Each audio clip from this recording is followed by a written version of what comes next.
Bienvenue sur le podcast traditionnel, le podcast qui tente d'aider les couples à placer le curseur entre vie familiale, vie de couple, équilibre financier et professionnel, mais surtout à rester alignés avec leurs valeurs.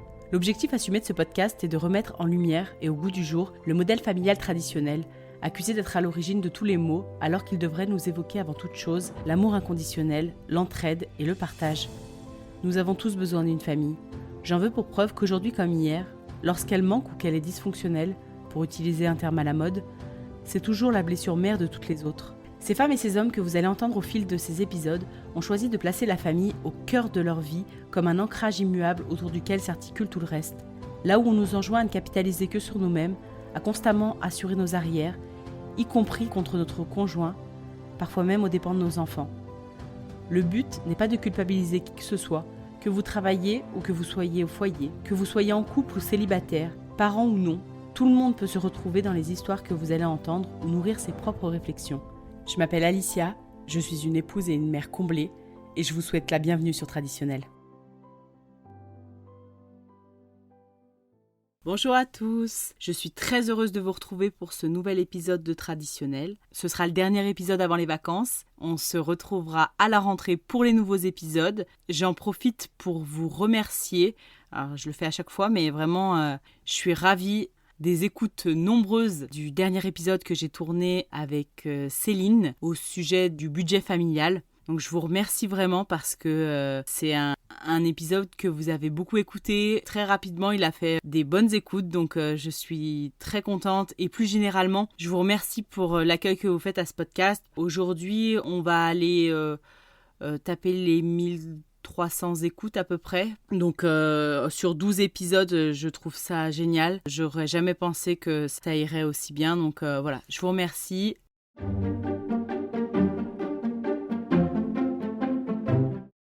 Et aujourd'hui, on se retrouve pour un nouvel épisode. Comme vous avez pu le voir, on parlera de la réforme du congé parental parce que je trouve que c'est un sujet central. C'est un sujet qu'il ne faut pas que les familles se laissent déposséder parce que c'est vraiment elles que ça concerne. Ça aura un effet très important sur la natalité. Il y a des choses qui sont proposées aujourd'hui. On verra si ça va dans le bon sens ou non. J'avais envie d'aborder ce sujet sous l'angle de l'idéologie qui guide les réformes parce que ce que je me rends compte aujourd'hui, c'est que beaucoup de femmes demandent un allongement du congé maternel, mais c'est pas forcément ce qui est proposé. Alors, on va déjà refaire un tour d'horizon de ce qui se fait actuellement en termes de congé maternité et de congé parental. Et congé paternité aussi, on en parlera parce que c'est important. Et la réforme propose plutôt d'axer sur le congé paternité. Donc pour ce qui est du congé maternité, aujourd'hui en France, il y a 6 semaines de congé prénatal et 10 semaines de congé postnatal. Donc en tout, on est à 16 semaines de congé maternité et à partir du 3e enfant, on a 8 semaines de congé prénatal et 18 de congé postnatal. On arrive à 26 semaines de congé maternité et en cas de naissance multiple, la durée est allongée. En termes d'indemnisation, en France, le congé maternité est pris en charge par la sécurité sociale et c'est 100% du plafond journalier de la sécurité sociale. Ça fait une limite de 95 € par jour. Donc il est calculé sur le salaire brut des 3 derniers mois. Il n'y a pas de maintien automatique de salaire par l'employeur, sauf s'il y a des accords ou si c'est précisé dans la convention collective. Pour ce qui est du congé paternité, donc qui était avant 2021 de 11 jours, il est passé à 25 jours calendaires pour une naissance simple, plus 3 jours de congé de naissance obligatoire à prendre immédiatement. Donc 25 jours calendaires pour une naissance simple, 32 jours pour une naissance multiple. Ça peut être réparti comme on veut dans les 6 mois qui suivent la grossesse. Voilà, en gros ça fait 28 jours en tout pour les papas. Les 7 premiers jours sont obligatoires et le reste est facultatif. C'est une indemnisation qui est équivalente à celle du congé maternité. Le congé parental d'éducation, c'est là que ça se corse. Donc on y a droit théoriquement jusqu'aux 3 ans de l'enfant. En fait, en réalité, il est souvent pris 6 mois ou 1 an. Il peut y avoir aussi une prise en charge en cas de temps partiel. Qui peut en bénéficier? Tout salarié de au moins 1 an d'ancienneté dans l'entreprise à la naissance ou à l'arrivée de l'enfant. Donc l'indemnisation par contre, c'est là où le bas blesse, puisqu'on est à 429 € par mois si le parent cesse complètement son activité. et de 277 à 159 selon le temps partiel, s'il y a un temps partiel. Donc la faible indemnisation est le principal frein au fait que les femmes ou les hommes y aient recours. Mais on dira encore plus les hommes puisque souvent c'est le plus gros salaire du foyer et donc l'arbitrage se fait de la façon suivante. Le plus petit salaire s'arrête s'il y a une volonté de prendre le congé parental. C'est en ayant en tête ces réflexions-là et ces chiffres-là que les propositions pour réformer le congé parental sont faites. Et finalement, aujourd'hui, ce qu'on propose et qui devrait entrer en vigueur pour tous les enfants nés à partir du 1er octobre 2025, c'est un congé de naissance qui sera pris à égalité entre la mère et le père, donc 3 mois chacun, selon le principe prends-le ou perds-le. Donc la mère aura 3 mois de congé de naissance, le père 3 mois aussi, et si le congé n'est pas pris par le papa, il est perdu. C'est-à-dire que c'est non transférable. On ne peut pas transférer les 3 mois qui ne seraient pas pris par l'un des deux parents sur l'autre. Et l'idée, c'est aussi que finalement ce congé-là soit mieux rémunéré parce que finalement le congé parental est pris par très peu de familles parce que ça revient à perdre un salaire quasiment. C'est largement insuffisant pour vivre, donc les 3/4 du temps, il n'est pas pris. Et moi, ce qui me dérange un peu là-dedans, c'est que cette politique qui se veut moderne, qui a pour but de plus impliquer les pères, elle ne répond pas à la demande majoritaire des femmes, qui elle est beaucoup plus classique et beaucoup plus terre-à-terre, qui est simplement d'avoir plus de temps pour récupérer, pour s'adapter à cette vie avec leur bébé, pour se nourrir, pour dormir, pour se reposer. Moi, je suis pas contre le fait qu'on implique plus les pères, ok, mais ce qui me dérange là-dedans, c'est que j'ai l'impression qu'on est plus dans l'idéologie d'idée des réformes que répondre aux réels besoins exprimés par les familles. C'est-à-dire que si vous regardez toutes par exemple les publications sur les réseaux qui sont faites là-dessus, ou les commentaires sous les articles qui vont parler de cette réforme du congé parental, vous allez voir 90% de « Ok, d'accord, les papas, leur donner un congé pour qu'ils puissent s'occuper des enfants, ok. Et nous, comment on se remet de notre accouchement, comment on allaite plus longtemps, puisque les préconisations de l'OMS poussent à allaiter au moins 6 mois. Mais au bout de 3 mois, il faut retourner au travail. Donc, il y a quand même un problème. J'ai du mal à voir comment on fera une réforme pour aller vers du mieux sans que cette réforme, elle parte des souhaits de la base. C'est le principe de subsidiarité, c'est laisser à l'échelon le plus petit le pouvoir d'œuvrer sur ce qui l'intéresse, quoi. Enfin, ça me paraît un peu compliqué de faire des réformes sans cesse qui partent vraiment d'un postulat idéologique. C'est-à-dire que toutes les demandes qui sont formulées par les citoyens sont vues comme souvent comme étant populistes. D'ailleurs, on entend ce mot aujourd'hui à tout bout de champ, on entend le mot populiste à tout va. Mais ma question, c'est est-ce qu'on ne se met pas à penser mieux que les gens ? C'est-à-dire qu'en gros, on se dit que le bien des personnes va passer par des réformes qu'on fait pour eux et finalement on sait mieux que ce qui pourra les rendre plus heureux, faire en sorte que les pères soient plus présents. Moi, je m'interroge parce que finalement, avoir des pères qui soient aussi présents que des mères, ça passe aussi par une posture. Déjà, la question principale, c'est est-ce que la majorité des familles veulent que le père soit aussi présent que la mère ? Ça, c'est une vraie question. En tout cas, jusqu'à un certain âge, c'est une vraie question de savoir est-ce que la majorité des familles, au final, ne considèrent pas qu'un enfant, jusqu'à un certain âge, a plus besoin de sa mère pour l'allaitement, même pour l'affectivité, peut-être pour finir aussi le lien qui a commencé à se tisser dans le ventre de la mère, qui est un lien qui est très fort et qui finalement va intégrer un tiers qui est le papa, mais peut-être plus progressivement. Donc ça, déjà, le postulat de départ de savoir si les familles veulent que le père soit aussi présent que la mère, c'est vraiment une question, je pense, à se poser avant de mettre de l'argent dans des réformes qui peut-être n'auront aucun impact ni sur la natalité voire peut-être un impact négatif, ni sur l'implication des pères finalement. Et l'autre chose qui peut venir biaiser cette nouvelle réforme, c'est finalement, est-ce que être un père impliqué, c'est pas davantage une posture? D'ailleurs, on le voit dans les pays comme par exemple la Corée du Sud, où finalement le but c'est de rester un grand enfant qui collectionne des figurines et qui joue à la console. On a des natalités qui sont complètement en berne. Donc moi je m'interroge vraiment, est-ce que le problème c'est que c'est qu'une question de temps de présence, c'est qu'une question finalement qui peut se réformer. Je crois pas, en tout cas pas sur le temps court. Moi je suis vraiment persuadée qu'il y a une question de posture, il y a une question d'être l'homme de la famille aussi, parce qu'au final si les femmes se retrouvent avec un grand gamin à la maison qui a juste pour rôle de nounou, mais en qui on n'a pas plus confiance que ça, je suis pas sûre que ce soit pas perçu comme un boulet de plus qui fait finalement ce qu'on aurait pu faire, mais moins bien. Voilà. Je pense qu'il faut se poser aussi la question des hommes dans sa globalité, du rôle aussi de père de famille. Je parlais tout à l'heure des jeux vidéo, mais j'espère qu'il m'en voudra pas de parler de lui. L'exemple du mari de ma cousine Céline, qui est intervenu dans le dernier podcast. Et moi, de ce que je sais, il joue aux jeux vidéo, mais par contre, il est le salaire qui fait vivre sa famille.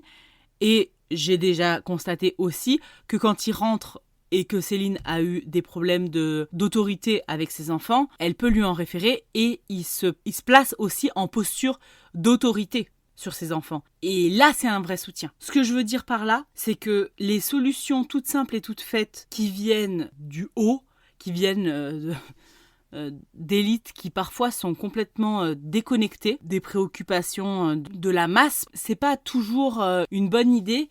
Et vraiment, il faut se poser la question de la posture, de l'objectif qui est poursuivi aussi. Moi, il y a autre chose qui me gêne dans cette réforme, c'est que finalement, on met en avant une idéologie d'égalité stricte entre les hommes et les femmes. Mais la vie réelle, elle est asymétrique par nature. La femme, elle gère la grossesse, elle gère l'accouchement, elle gère l'allaitement et tout ça entraîne aussi une fatigue qui est bien supérieure à celle de l'homme, qui va avoir pour rôle de la seconder. Alors, je ne dis pas que je ne suis pas pour un allongement du congé paternité, que je ne suis pas pour une revalorisation du rôle du père, qui a vraiment aussi ce rôle de soutien, parfois quand c'est très dur, notamment pendant des allaitements. Moi, j'ai allaité mes 2 enfants assez longtemps, 17 mois pour la première et 12 mois pour le deuxième. Déjà, je vous le dis, si j'avais été salariée, ça aurait été très très compliqué. Je ne sais pas comment j'aurais fait parce que j'avais beaucoup de difficultés à tirer mon lait. Enfin voilà, ça aurait été assez compliqué et en plus, voilà, j'aime pas particulièrement ça. J'ai pu un petit peu aussi, notamment pour ma première, adapter un peu mon temps de travail vu que j'étais à mon compte ou voilà, aller la chercher à des moments. Mais ça aurait été très très compliqué, je pense, de les allaiter si j'avais été salariée. Et notamment au début, c'est quand même pas quelque chose qui est inné. Là, on a besoin du papa, on a besoin de se sentir soutenu. Mais encore une fois, il faut un papa soutenant. Et ça, on le dira jamais assez, je le dirai jamais assez, je me répète, mais tant pis. C'est une question de posture. C'est une question de se placer en tant que chef de famille aussi. Et pas en tant que deuxième enfant de la famille, quoi. Deuxième ou troisième, ou voilà, selon le nombre d'enfants que vous avez. Mais c'est pas un enfant de plus, un homme. Et le problème, c'est partir du postulat que le seul frein au fait que les hommes soient soutenants, c'est le fait qu'ils ne soient pas là ou qu'ils soient au travail. Je pense que c'est se tromper aussi de problème. Je pense que l'égalité, elle ne doit pas gommer les besoins différenciés. Finalement, ce qu'on a besoin, c'est que ce temps qu'on va accorder à l'enfant, à la parentalité, à soi-même aussi, à notre couple, à notre famille finalement, ce soit un temps qui accompagne ces besoins différenciés plus que qui recherche une égalité parfaite. Et il y a déjà aujourd'hui de nombreuses questions qui se posent, notamment en termes de mode de garde. Les places en crèche sont peu nombreuses, les assistantes maternelles beaucoup partent en retraite, donc il va y avoir cette question des modes de garde et la question de ce qu'on fait des enfants après 6 mois, puisque 3 mois pris par la mère, 3 mois pris par le père, c'est une vraie question. Et en fait, aujourd'hui, cette réforme-là ne me semble pas y répondre. Réformer le congé parental, ça aurait été bien. Le revaloriser, c'est une préoccupation majeure. Mais vraiment, j'aimerais aussi qu'on pose une question dans cette logique de réforme et dans la conception qu'on a de la maternité, de la parentalité. C'est est-ce que aujourd'hui, on demande aux mères de penser à leur CV plutôt qu'à leur bébé. Finalement, est-ce que l'important pour la plupart des femmes, c'est de savoir si leur maternité, elle va s'imbriquer dans leur carrière et pouvoir leur permettre de faire le moins de déviation possible de leur but professionnel, ou si, pour la plupart des femmes, l'important, c'est de savoir si elles vont pouvoir mener une carrière ou mener une vie professionnelle. Je préfère ce terme de vie professionnelle parce que je pense qu'aujourd'hui, il y a énormément de femmes qui ne se conçoivent pas dans des carrières. Parce qu'une carrière, c'est de voir sa vie professionnelle comme étant quelque chose à tisser absolument, à faire évoluer. Beaucoup de femmes ne me semblent pas avoir cette vision-là. Et en fait, au vu des demandes qui sont formulées par les femmes elles-mêmes, qui sont de pouvoir être présentes auprès de leur enfant plus longtemps, de voir un allongement du congé maternité. Finalement, je pense qu'il faudrait même réinterroger cette volonté de réformer en partant du postulat que ce qu'il faut, c'est que la maternité puisse s'imbriquer dans la carrière. Moi, je pense que c'est plutôt l'inverse. Il faut plutôt se poser la question de comment la vie professionnelle peut s'adapter à la maternité, à la parentalité, et laisser peut-être aussi la possibilité d'avoir des congés qui soient transférables. Moi, qu'on donne 3 mois à l'un, 3 mois à l'autre, ça ne me gêne pas. Mais par contre, qu'on laisse la possibilité aux familles qui le veulent de pouvoir transférer le temps de l'un ou de l'autre. Et effectivement, je pense que ce sera beaucoup de papas qui laisseront leur temps à la maman. Mais en fait, l'empêcher de le faire, c'est dire « vous pensez mal ». Vous pensez mal. En fait, ce que veulent les hommes, c'est se dédouaner et partir au travail. Et les femmes n'ont pas compris que finalement, si elles sont tant victimes d'inégalités salariales, vous savez ce que j'en pense, je l'ai dit dans mon épisode solo, mais si finalement elles sont si dévalorisées dans leur carrière, peut-être même pire, si peu attachées à la notion de carrière, c'est parce que les hommes se sont appropriés ce champ-là et qu'elles n'ont même pas compris finalement que elles étaient victimes d'une oppression, elles veulent continuer à rester avec leurs enfants. Finalement, là, on pense pour les gens et on pense savoir mieux qu'eux. On les infantilise, c'est ça le terme que je cherchais, on les infantilise.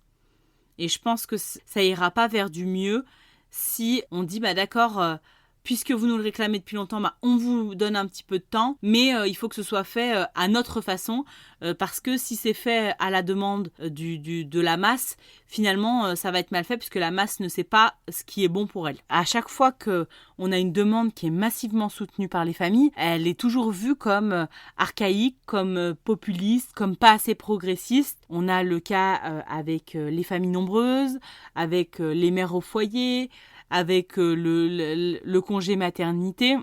Dès qu'il y a des demandes dans ces sens-là, c'est vu comme étant régressif, mais finalement, en fait, c'est beaucoup ce que les gens veulent pour eux. D'ailleurs, pour faire une petite parenthèse, Simone de Beauvoir disait qu'il ne fallait pas laisser le choix aux femmes de rester avec leurs enfants parce que finalement, c'est un choix qu'elles feraient. Et j'ai l'impression que c'est cet esprit-là qui guide l'esprit de cette réforme. Et c'est ça qui me gêne. Finalement, moi, ce que je souhaite, c'est qu'on puisse mettre en place des réformes, puisque je pense vraiment que le congé maternité doit être réformé. Le congé paternité aussi certainement, mais voilà, moi je pense que la priorité ça reste quand même le congé maternité qui doit être allongé, aussi le congé parental, parce que je pense que c'est mieux pour un enfant de grandir dans sa famille. Je pense que toutes les femmes ne se conçoivent pas dans des logiques de carrière et préféreraient garder leurs enfants quand c'est possible. Et finalement, le frein principal, c'est un frein pécunier. Mais encore une fois, pourquoi on ne consulte pas les familles ? Pourquoi on ne lance pas des sondages, des demandes via la CAF avant de pondre quelque chose qui peut-être n'aura aucun effet ou un effet délétère ? C'est un risque, je ne dis pas que ça va forcément arriver, mais ça me semble être un risque important. Pourquoi on ne demande pas directement leur avis aux gens et ensuite on met en place les réformes en conséquence ? Voilà. Donc pour conclure, je dirais que je ne suis pas contre le progrès, mais je crois que finalement, le vrai progrès, c'est d'écouter les femmes, c'est d'écouter les familles avant de parler en leur nom. Je vous remercie pour votre écoute. Je vous souhaite de passer un très bel été et je vous retrouve dès la rentrée. Si vous avez aimé ce podcast, je vous invite à lui mettre 5 étoiles sur votre plateforme d'écoute. Vous pouvez aussi me suivre sur mon compte Instagram traditionnel-8 podcast et je vous donne déjà rendez-vous dans 15 jours pour un nouvel épisode. À bientôt sur Traditionnel.